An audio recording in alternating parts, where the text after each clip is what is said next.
In the opening scene, we see a man who appears to be an office worker. He wakes up and discovers that he is locked inside a vault room, which contains nothing but a padlocked metal cupboard, a lifeless rat, and a fluorescent lamp filled with dead flies. The man gets up on his feet and attempts to open the vault door, but his efforts are in vain. At first, he suspects that his colleagues are trying to pull a prank on him, so he searches around for hidden cameras, but finds none. A few hours pass by, and there's still no activity from beyond the vault door. This causes the unnamed man to become more puzzled as to what is going on. A short while later, he begins to get desperate and pounds on the door, expressing an urgent need to use the bathroom, but his voice goes unanswered. He tries calling for help using his cell phone, but there is no network inside the vault. His attempts to break open the metal cupboard also prove futile. Frustration mounts, leading him to verbally lash out at his colleague, claiming that he will fire him once he gets out of it. Following this, the man resorts to using his belt to make a noise against the door, in hopes that someone will hear the sound, but again, to no avail. In an act of defiance, he urinates inside the vault, believing that he is humiliating those pranksters who are behind all of this. However,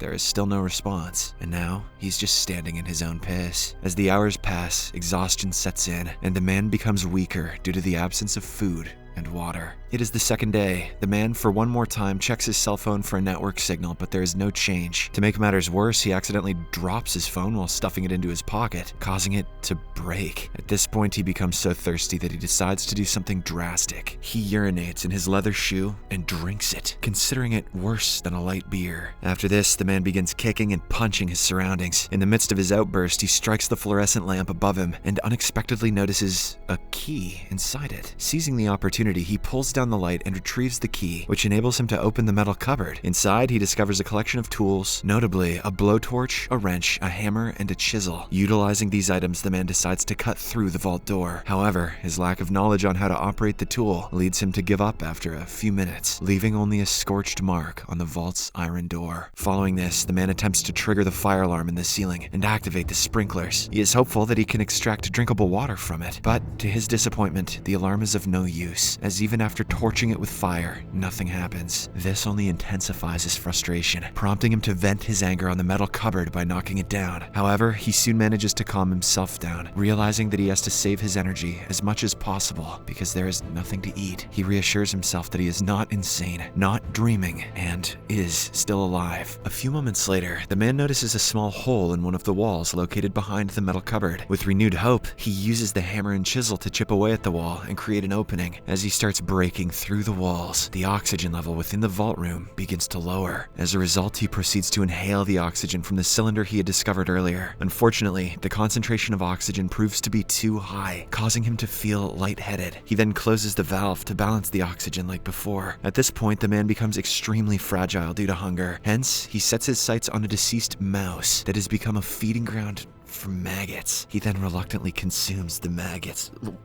leaving the dead rat for later.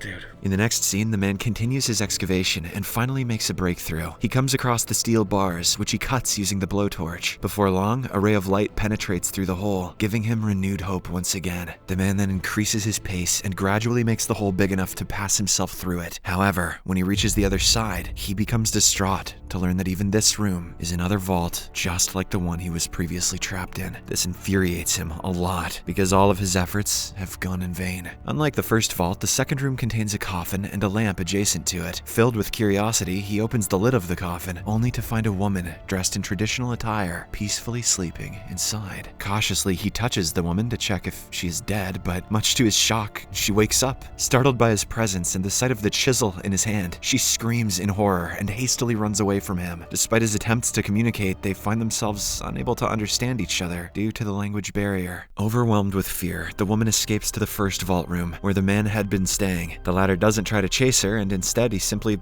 lies down in the coffin to take rest. On the third day, the woman wakes the man up and urges him to continue digging the tunnel. However, the poor guy has no energy left to work any further. His hands have also become badly injured due to the relentless labor. With no options left, the man proceeds to teach the woman how to dig the tunnel, and she innocently begins the task. While they are working, the woman realizes she needs to relieve herself and heads to the other room for some privacy. The man follows her and intervenes just as she is about to remove her pants. Through gestures gestures and sign language, he suggests that she urinate in his leather shoes so that they can use it as a source of water. Oh, thank God he figured out a way to not be creepy. Initially hesitant, she eventually agrees to do so, upon learning that the man has been without water for 3 days, and her urine is important for his survival. They then proceed with this weird solution, and the man drinks the urine without much thought. He also offers the woman to drink some, and although disgusted, she reluctantly does so. After this, the man consumes some more maggots, gaining the protein he was lacking. He then resumes his digging work, while the woman sits in a corner, overcome with sorrow for her unfortunate fate. She murmurs in her own language, expressing her disappointment that she was meant to attend a wedding that day, and was filled with excitement for the same. However, now that she finds herself trapped, all her joy has disappeared. She cries, questioning what she did wrong to end up in such a dire situation. Witnessing her distress, the man decides to lift her spirits by singing a song. It's called the "I Drank Your Shoe Pee" song. With his encouragement, the woman slowly wipes away her tears and joins him in singing. However, their fleeting moment of happiness is short-lived, as the man accidentally hits his own hand instead of the chisel, causing him to bleed. As a result, the woman removes her headscarf, tears it into strips, and uses it to bandage his wound. Following this, the two begin work in cooperation, focusing on digging through the wall. As they continue on with their work, the lock on the vault door behind them starts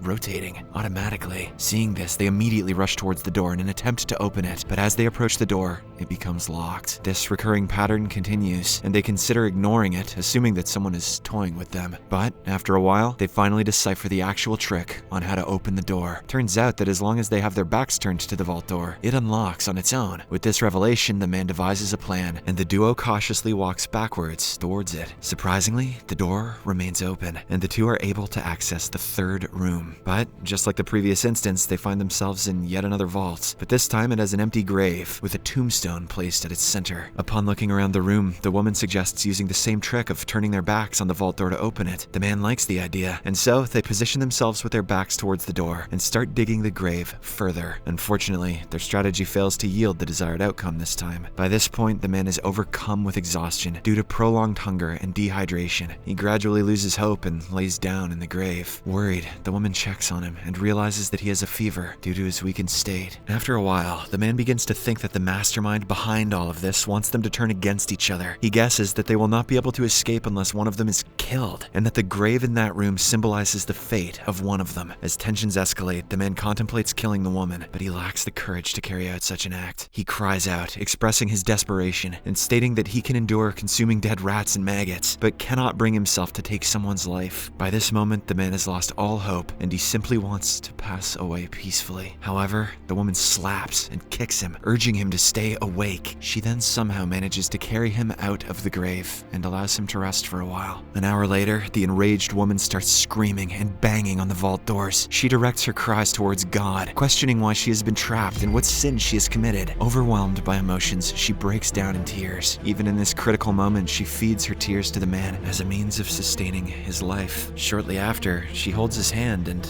unexpectedly kisses him. She then undresses the man and starts touching him gently, which quickly wakes him up. The plan is to keep him alive by having coitus with him, and even if it fails, at least he'll be stoked. Surprisingly, the plan works, and the man gets rejuvenated after the ordeal. The two then decide to rest for a few hours. In the next scene, the man wakes up and finds the woman curled up beside him. Sensing her discomfort from the cold, he crawls into the second room, tears the velvet lining from the coffin, and returns to cover her with it. Extremely exhausted, the man collapses once again onto the ground. A few hours later, the man hears the vault door unlocking itself, similar to before. Hastily, he awakens the woman, but prevents her from looking at the door. The two then employ their previous trick and somehow manage to walk backward, making their way towards the iron door. As soon as they step outside of the room, they are filled with immense relief, as they are greeted by a breathtaking scenery, featuring waterfalls, birds, and flowers. Witnessing the paradise in front of them, the two smile at each other, and the movie comes to an end. Subscribe for more videos like this, turn on notifications, and leave a like to help the channel out. Thank you for watching.